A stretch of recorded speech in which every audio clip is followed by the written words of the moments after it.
पार्वती पुत्र के नामकरण उत्सव पर गंधर्व रूप में सिंधुरा जब अपनी माया का प्रयोग गजानन पर करता है तो वो स्वयं संकट से घिर जाता है। इधर पुत्र की सुरक्षा के लिए विचलित देवी पार्वती त्रिदेवों से अपने पुत्र का प्रारब्ध परिवर्तित कर उसे देवत्व प्रदान करने को कहती है। अब आगे।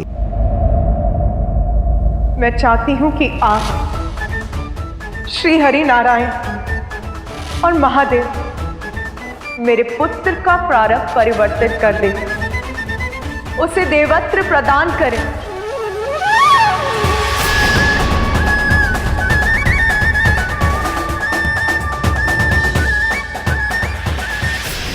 क्षमा करें माता, किंतु मैं आपका ये प्रस्ताव समझने में असमर्थ हूं। क्या केवल भोलेनाथ और आपके पुत्र होने मात्र गजानन को हम देवता के पद पर स्थापित कर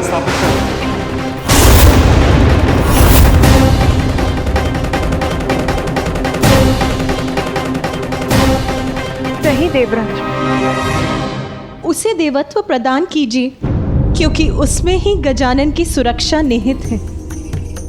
यदि देवता बनकर यज्ञ के हावेश का भाग उसे भी प्राप्त होगा तो उसे बल मिलेगा, सभी संकटों का सामना करने में सक्षम होगा, सुरक्षित रहेगा, कोई अनिष्ट उसके निकट भी फड़क नहीं सकेगा। हाँ, ये उचित है। गजानन को देवत्व प्रदान करके हम उनकी सुरक्षा को सुनिश्चित कर सकते हैं।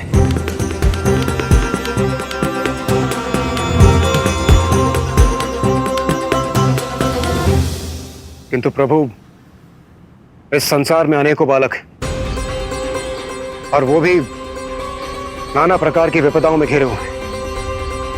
क्या हम उन्हें सुरक्षित करने मात्र उन्हें देवत्व प्रदान करते क्या ये उचित होगा? और यदि उचित नहीं है तो गजानन को केवल वंश के आधार पर देवत्व प्रदान कर देना उचित होगा।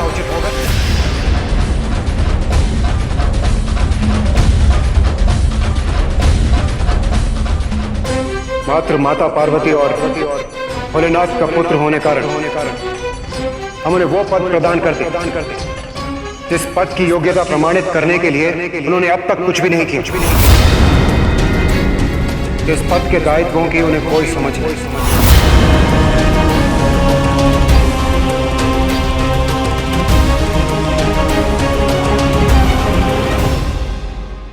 देवराज इंद्र, आप जो भी कहना चाहते हैं स्पष्ट करिए, बताइए हमें आपका क्या प्रस्ताव है। क्षमा करें महादेव, किंतु मुझे आपके पुत्र से कोई द्वेष नहीं है और ना ही मैं उसका कोई अहित चाहता हूं। जब उन्हें एक नवीन शीश की आवश्यकता पड़ी तो प्रभु वो मैं ही था जो उनके लिए शीश लेकर आया था। फिर मैं उनका अहित कैसे चाह सकता हूं प्रभु? इसलिए आप जो भी निर्णय लेंगे वो मुझे स्वीकार होगा। किंतु प्रभु, मेरा एक प्रश्न है, यदि आप अनुमति दे तो मैं पूछने का साहस करूं।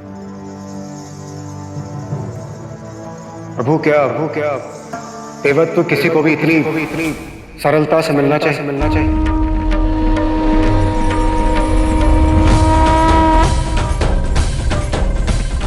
देवत्व प्राप्त करने का एकमात्र कारण योग्यता प्रमाणित करने वाला कर्म होना चाहिए, जन्म नहीं।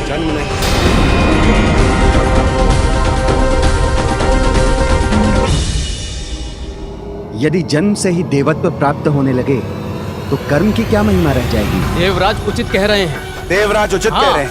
देवराज उचित ही तो कह रहे हैं। देवराज उचित कह रहे हैं। आप ही बताइए महादेव, क्या मैं उचित नहीं कह रहा? गौरी, देवराज इंद्र उचित कह रहे हैं। जन्म नहीं, कर्म के आधार पर, वंश नहीं, योग्यता के आधार पर ही देवत्व प्रदान किया जा सकता है। यही उचित है। गजानन अपने कर्म से देवता बनेगा, अन्यथा नहीं। क्योंकि देवता पद के साथ तो संसार का कल्याण जुड़ा है, इसलिए जो अपने कर्मों से अपनी योग्यता प्रमाणित नहीं कर सकता उसे मात्र उसके वंश, उसके जन्म के आधार पर देवता बनाना सर्वथा अनुचित है।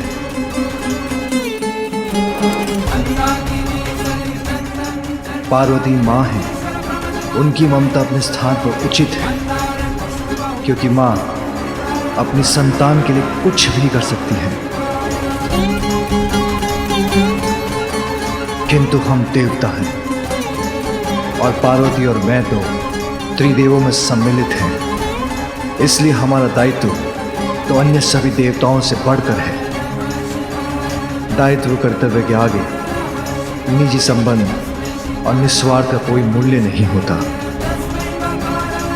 इसलिए समय के साथ साथ मेरा पुत्र गजानन अपनी योग्यता प्रमाणित करेगा, तभी उसे देवत्व प्रदान किया जाएगा, अन्यथा नहीं।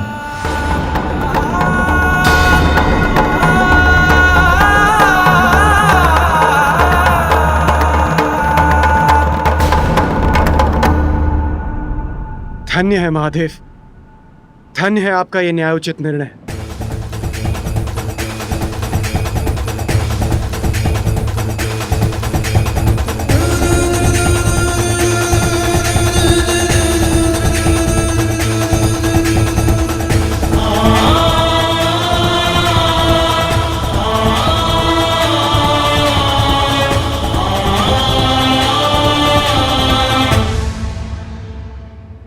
माँ, मुझे भूख लगी है, मैं बहुत भूखा हूँ माँ। अब क्या मैं कुछ भोजन कर सकता हूँ?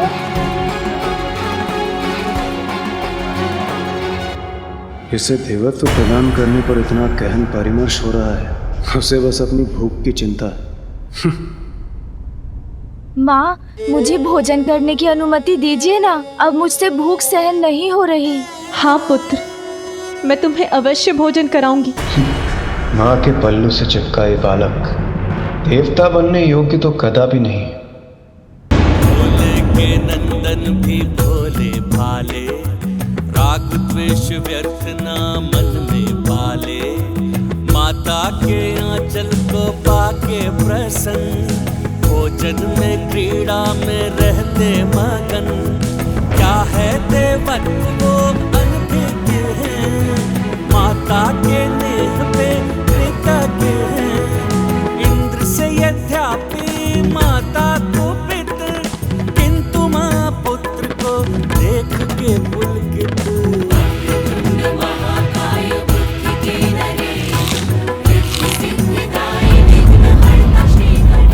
आनंद, अति आनंद माँ।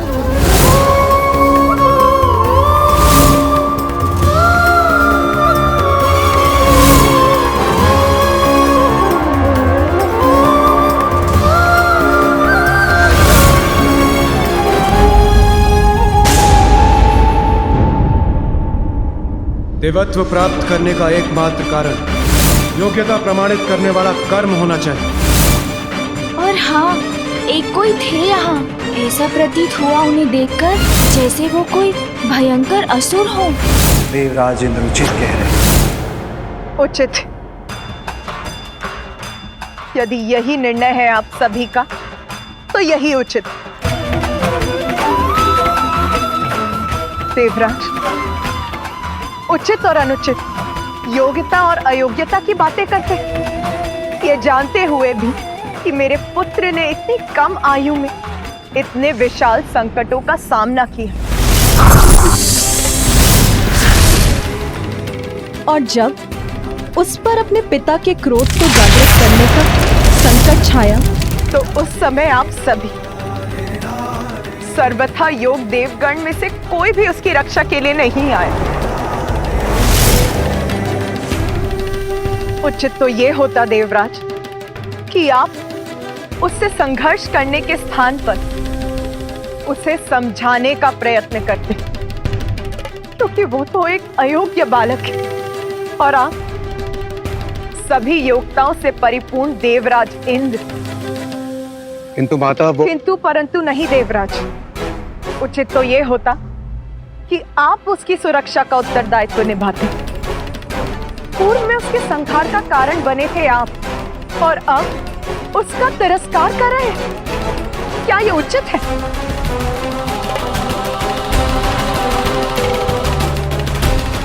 किंतु अब तो मेरे लिए आपसे कोई भी अपेक्षा करना ही अनुचित है। मैं हूं उसकी मां, जन्म दिया है मैंने उसे, सर्वथा समर्थ हूं मैं, तो उसकी रक्षा करने का दायित्व भी मैं ही निभाऊंगी।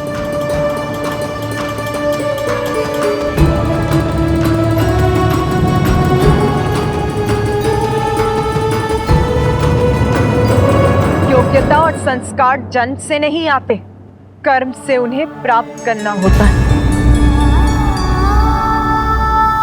उचित कह रही हूं ना मैं देवराज इंद्र? देवता है ना आप, और आप सभी भी, बहुत गर्व है ना आप सभी को देवता होने पर?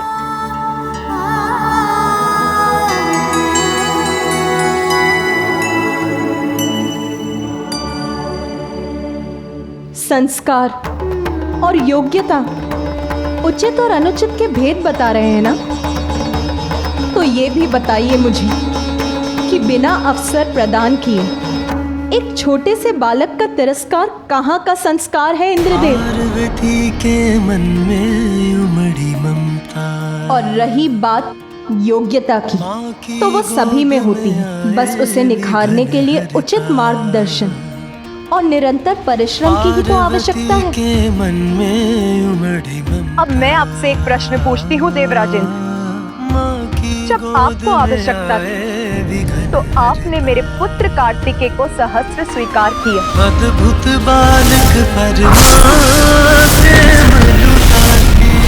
पुत्र कार्तिकेय की स्वीकार ही नहीं किया, उसे देवताओं की सेना का सेनापति भी नियुक्त कर दिया। तब आप संकट में थे ना देवराज, स्वर्ग संकट में था, स्वार्थ था आपका, विपत्ति में उचित और अनुचित का भेद भूल गए हैं आप। और आज जब आवश्यकता नहीं है तो मेरे दूसरे पुत्र गजानन का तिरस्कार कर रहे हैं आप। परंतु माता, मेरा वो अर्थ अनर्थ आपका स्वार्थ नहीं निर्धारित करता इंद्रदेव। आपका अभिमान मेरे पुत्र के अपमान का कारण नहीं बन सकता।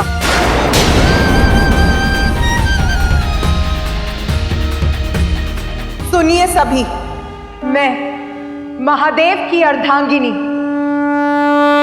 गजानन की माता आप सभी के समक्ष ये प्रण लेती हूं कि मैं अपनी ममता से, अपने संस्कारों से अपने पुत्र को इतना योग्य बनाऊंगी कि वो अपने कर्म से देवता ही नहीं बनेगा, अपितु आप सभी देवता उसकी पूजा करेंगे, सभी देवता उसकी पूजा करेंगे, आप सभी देवता उसकी पूजा करेंगे। और ये योग्यता वो प्राप्त करेगा अपने जन्म से नहीं, अपने कर्म से। मेरा पुत्र गजानन प्रथम पूज्य बनेगा, प्रथम पूज्य बनेगा, प्रथम पूज्य बनेगा, प्रथम पूज्य बनेगा।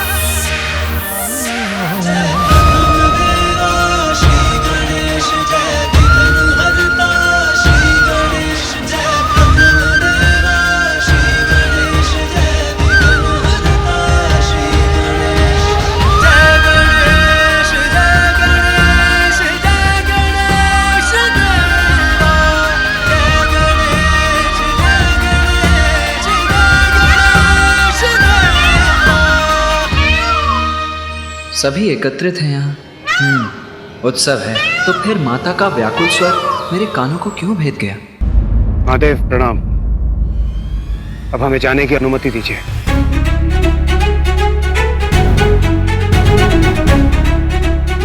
प्रणाम माता।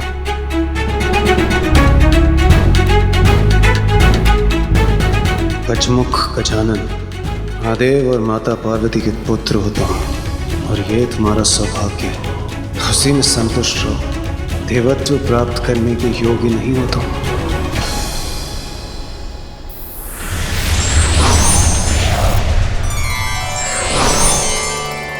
महादेव, अब हमें आज्ञा दीजिए।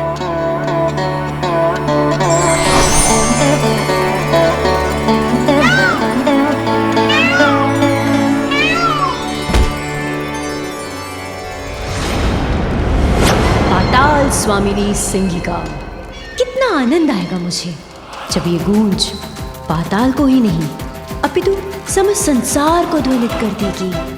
आह, मेरा राजमुकुट है ये, और ये सिंहासन भी पाताल की सर्वे सर्वा असुरों की रानी हूं मैं।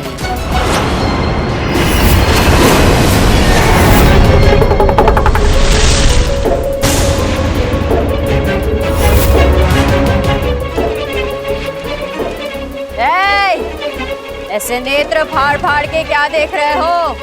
झुको मेरे समक्ष, अभिवादन करो मेरा। आज से इस सिंहासन पर मेरा अधिकार है। मैं हूँ तुम्हारी रानी, मैं सिंगिका। क्योंकि अब तक तो उस मूर्ख सिंदूरा की कैलाश यात्रा उसकी मृत्यु यात्रा बन चुकी होगी। कैलाश जाकर महादेव और देवी पार्वती के पुत्र का वध करने चला था वो। ब्रह्मदेव के श्राप को झुटलाने चला था वो। अवश्य अब तक उसका अंत हो गया होगा। इसलिए अब सिंदूरा के सिंहासन, उसके साम्राज्य और उसके कक्ष पर मेरा अधिकार है। तो जाओ, जिन ऋषि मुनियों को तुम पकड़ कर लाए हो उन्हें मेरे समक्ष मेरा भोजन बना के प्रस्तुत करो। भूख लगी है मुझे भोजन चाहिए, मुझे भोजन चाहिए, मुझे भोजन चाहिए।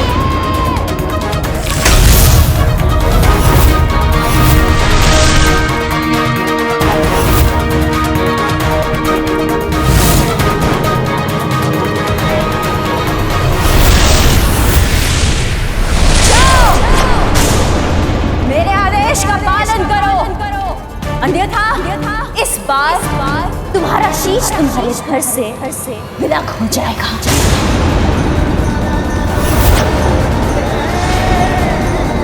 स्वामी, कुछ अनुचित तो नहीं कहा ना मैंने?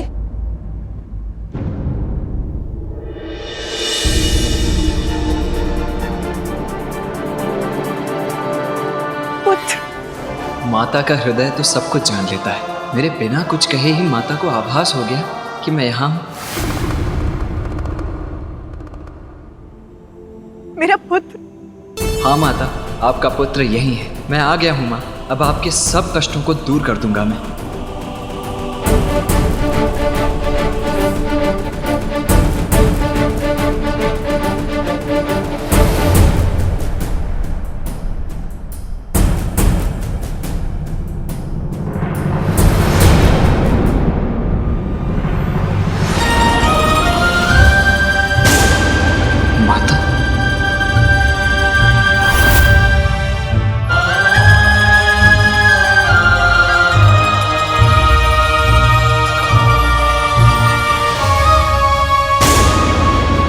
माता मुझसे मिलने मुझे आशीष देने नहीं आ रही थी।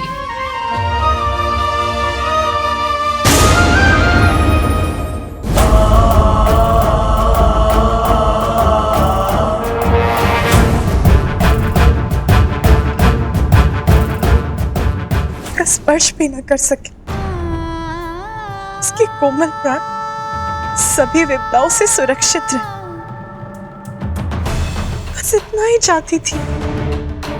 माता ने मुझे देखकर भी मुझे अनदेखा कर दिया। कौन है ये जिसे माँ अपना पुत्र बुला रही है? तो क्या कुछ अधिक मांग लिया मैंने, जो किसी ने भी मेरा समर्थन नहीं किया? मेरे प्रस्ताव को अस्वीकार कर दिया, मेरे पुत्र का उपहास किया, तिरस्कार किया उसका।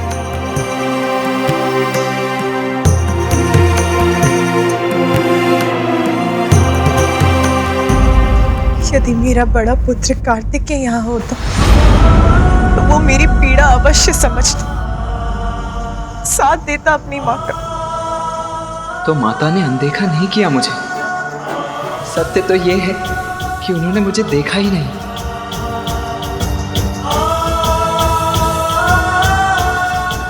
माता,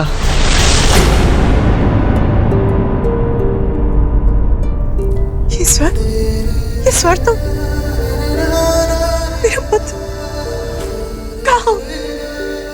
कहाँ हो तुम पुत्र? यही हूँ माँ।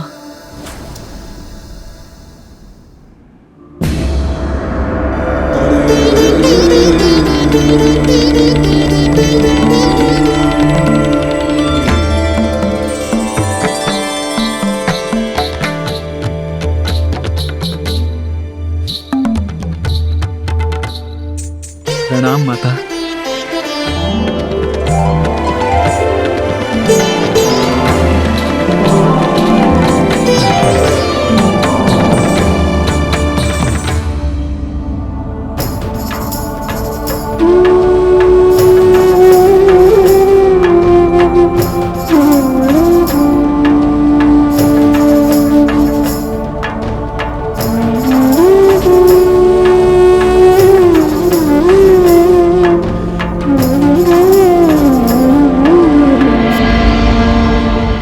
प्रणाम पिताश्री।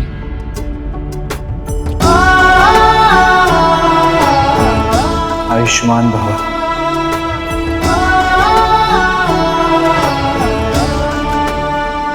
पुत्र तुम आ गए पुत्र। माँ का पुत्र तो मैं हूँ, फिर ये कौन है?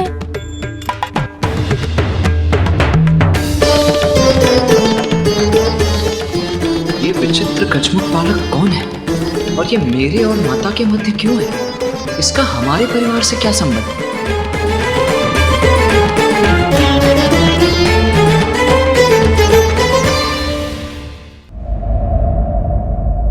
मैं चाहती हूं कि आप श्री हरि नारायण और महादेव मेरे पुत्र का प्रारब्ध परिवर्तित कर दें, उसे देवत्व प्रदान करें।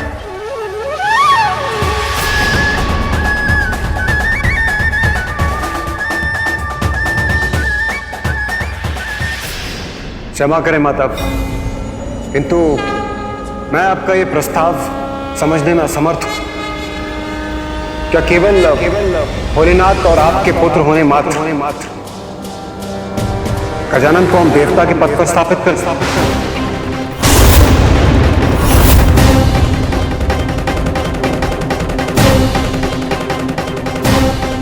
नहीं देवराज, उसे देवत्व प्रदान कीजिए, क्योंकि उसमें ही गजानन की सुरक्षा निहित है।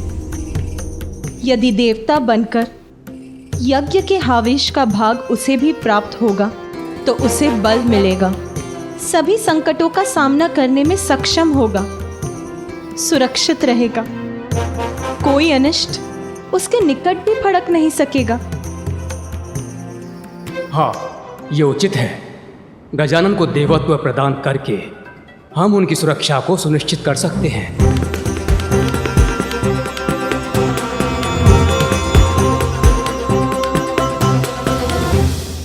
किंतु प्रभु, इस संसार में अनेकों बालक हैं और वो भी नाना प्रकार की विपदाओं में घिरे हुए हैं।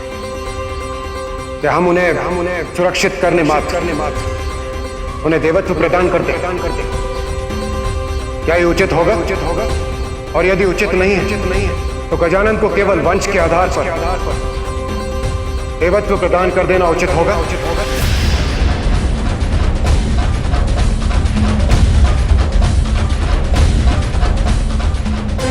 मात्र माता पार्वती और